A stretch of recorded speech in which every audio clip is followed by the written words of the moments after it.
For this week, I'm going to read Natalie Diaz's poem, Abecedarian, requiring further examination of Anglican seraphim subjugation of a wild Indian reservation.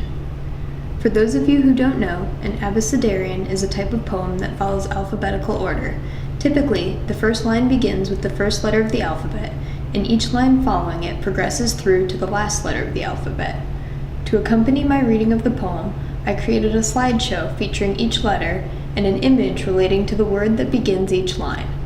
All of the images were found on Flickr under non-commercial Creative Commons licenses.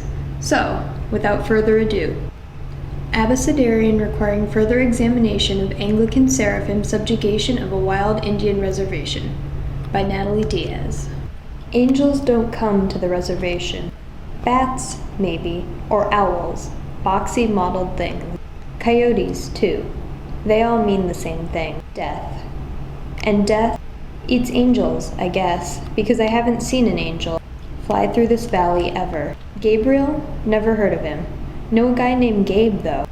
He came through here one powwow and stayed. Tip Indian. Sure, he had wings.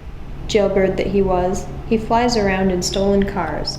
Wherever he stops, kids grow like gourds from women's bellies. Like I said, no Indian I've ever heard of has ever been or seen an angel. Maybe in a Christmas pageant or something. Nazarene Church holds one every December, organized by Pastor John's wife. It's no wonder. Pastor John's son is the angel. Everyone knows angels are white. Quit bothering with angels, I say. They're no good for Indians. Remember what happened last time? Some white god came floating across the ocean?